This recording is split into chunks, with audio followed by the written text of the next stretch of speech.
রানীমা। দাসী বলে এ কি বলছো তুমি? পেন নাম নামা প্রণাম হই। আপনি তো জানেন আমি গ্রামের বহু, অত শুদ্ধ ভাষা আমার মুখে হয় না। কি বলবেন, অসময় আমাকে ডাকলেন কেন? বসে বসে হাতের কাজ করছিল আমি খাটের দাসী রে, সত্যই যেন আমার এই রাজপ্রাসাদে থেকে তোমায় আমি কিছু শিখাতে পারলাম না দাসী। কেন এ কি বলছো তুমি? কেন হাতের কাজ করছিলাম যে, হাতের কাজ? জানেন না আমি যে বিড়ি বাঁধি, বিড়িটা তো আমার হাতের কাজ হইল। ও সেটা বলো। হ্যাঁ রানীমা। তবে শোনো, হ্যাঁ বলেন। তোমায় আমি কেন ডেকেছি জানো? কেন ডেকেছেন আমাকে? ও দাসী, বলে আজ এটা তোমার কেমন ভাবনা গো? আমার এই শঙ্খপুরের রাজপ্রাসাদের তুমি দাসী, তুমি যে আমার সব থেকে প্রিয় দাসী, সদা সর্বদা তুমি আমার পাশে থাকো, কিন্তু তোমার এই ভাবভঙ্গি দেখে আমার এই শঙ্খপুরে লোকজন কি বলবে মা? আপনি তো জানেন আমি ছেলেদিন না করে থাকতে পারি না। সত্য সেদিন তো আমাকে সবাই বলে ছেলিঙ্গি দাসী। দাসী রে, বলে আজ যে হ্যাঁ আমি নিশি প্রভাতকালে স্বপ্ন দর্শন করেছি। স্বপ্ন দেখেছে? হ্যাঁ, কি আজ স্বপ্ন? যদি ছুটে যাই ওই মানসরোবরে, তাহলে নাকি আমার একখানি ফুটফুটে পুত্র সন্তান হবে। আপনার সন্তান হবে? হ্যাঁ, তো যা আমি কি বারণ করেছি? এই জন্যই তো বলি দাসী, তোমার ঘটে বুদ্ধি কম রয়েছে মা। কেন আমাকে কি মোটা বুদ্ধি দেখে মনে হয়? সত্যই যেন তাই মনে হয়। আমি কি পারি না? সব কিছু তো করতে পারি।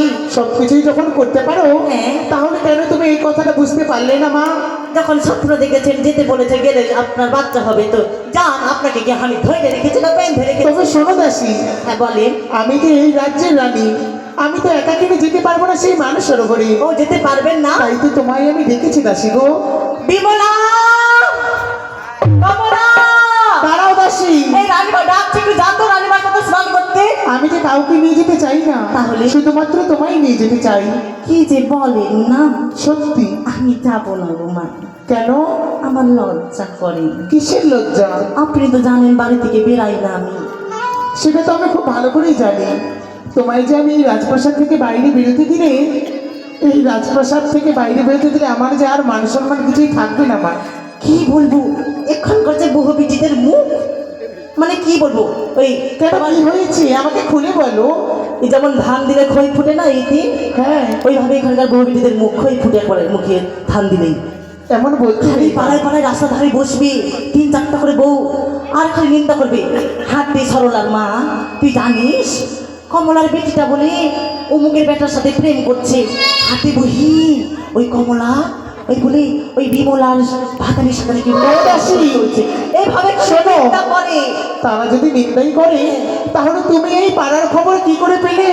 তার মানে তুমিও তাদের সঙ্গে সঙ্গ দিতে চাও। আপনি আর জানেন। সঙ্গ দোষে কি ভাসে? সঙ্গ দোষে লোহা ভাসে মা। আমি তো পাড়ার কাকিমা। সত্যই, তুমি তো পাড়ার রিপোর্টার, তাই না? হ্যাঁ, রিপোর্টার নয়, আমি যা খবর করি, কোথায় কি হচ্ছে, কার বাড়িতে সংসার ভাঙছে, কার বাড়িতে শাশুড়ি বৌমার ঝামেলা চলছে, কার বাড়িতে ছেলে পালিয়ে যাচ্ছে, কার বাড়িতে বিয়ে ঢুকিয়েছে, সব কিছু খবর জানি। সরকার আমাকে রিপোর্টার করলো না। হয়েছে দাসী, অনেক হয়েছে মা। আমার নামে যে বেশি নিন্দা করে সেই জন্য বেরাতে ইচ্ছে করে না। শোনো, আমার সঙ্গে গেলে কেউ তোমায় কিছু বলতে পারবে না।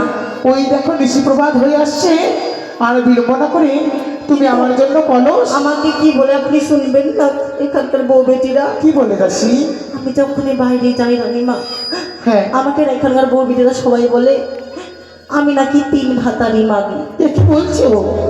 তবে তবে তোমায় কেন তিনি ভাতারি বলে ওই দাসী? কথায় আছে না, চোরি করলে চোরকে বলা হয় চোর, ডাকাতি করলে ডাকাতকে বলা হয় ডাকাত। হ্যাঁ, আমি এমন একটা কর্ম করেছি যে সেই জন্য আমাকে সবাই বলে। কি করেছি জানি? কি করেছো?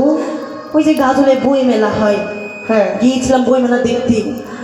একটা কালটা ছেলের মতো, এই কালটা কডলেসটা আছে না এর মতো কালো, ওই প্যাডের মতো কালো, এই ডিজের মতো কালো, কালো চুলের মতো কালো, অমাবস্যার চাঁদ যেমন কালো হয় দেখা যায় না, ওরকম অমাবস্যার মতো কালো রানীমা। তাই এরকম ছেলে যে আমি কৃষ্ণ ভেবে, শুনেছি কৃষ্ণ নাকি কালো ছিল, কৃষ্ণ ভেবে বিহা করেছি। আর যখনই গেছি শ্বশুরের বাড়ি শাশুড়ির বাড়ি, ভাবছি হামিদা ছেলেঙ্গি, যদি আমার শাশুড়ি যদি আমাকে ছেলেঙ্গি ভাব দেখলে যদি দেখে নেয় তো আমাকে দূর দূর করে তাড়িয়ে দিবে। সেই জন্য ভাবছি মাথায় ঘুমটা দিয়ে প্রণাম করবো, তাহলে ভাববে আমি সত্যি। যখন রানীমা প্রণাম করতে গিয়েছি, আমার শাশুড়ি আমাকে কি কইতে জানে? কি বলেছে? আইনো গো, আরে চন্দু, আরে কখন মগি আসলি, আরে কুড়ি গিদ্র কলা থাপা বেলাগ সতাবহ, আসলে মগি আমার বেটার ভাত খাইতে।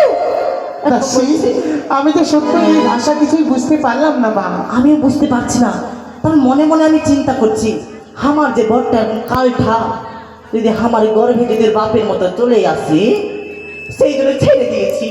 তারপরে এটা তো খুশি এক নাম্বার হলো।